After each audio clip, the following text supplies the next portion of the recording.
Don, I want to ask you something.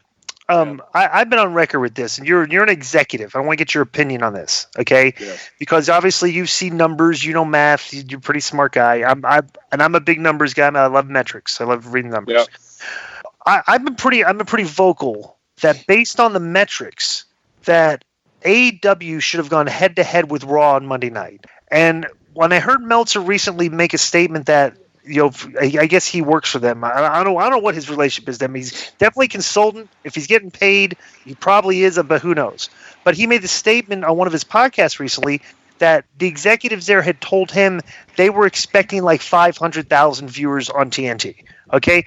If that's the case, the fact that Raw from 8 o'clock to 11 o'clock every Monday night loses 500,000 viewers on a weekly basis from the time the show starts to the time the show ends, why would you not just go where you know the audience exists and try to grab from that, as opposed to giving a brand new 2 hours for wrestling fans to consume on a weekly basis when, to be honest, I think they're already tapped out. You're asking them to do 2 more hours now. And I'm like, wow, that I would have gone head to head. What do you think about that? Without knowing, and I'm sure I'm not privy to all of the numbers that Tony Khan would be privy to, so it's hard for me to say definitively, but I can't believe I'm saying this, Glenn, you actually make a lot of sense.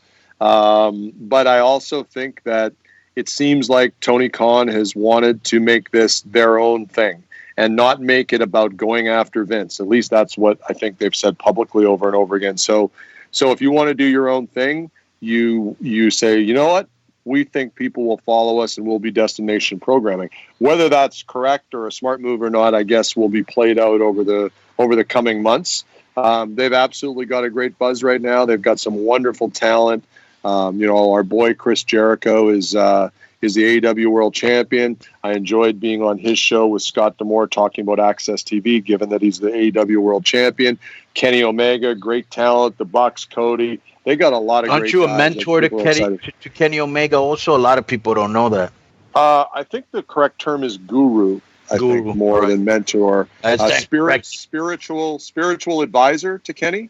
All right. And that was why, and of course, and we have no hard feelings, I am the most famous person to ever pin Kenny Omega, and the first person to pin Kenny Omega after his match at the Tokyo Dome last year. So that gives you an idea of my status and how I'm revered in the wrestling industry, Conan. Oh, I knew that already. You're preaching to the choir. Maybe Bugle Beak didn't. I know that. Let me just say, after beating Kenny Omega, which I have indicated will be my last match in professional wrestling, I did have several offers from some of the biggest names in the industry. I think Hulk Hogan might have been one. Other people wanting to put me over so they could get the rub that Kenny got from putting me over. So there's a long list, but I've officially retired. There'll be no more matches.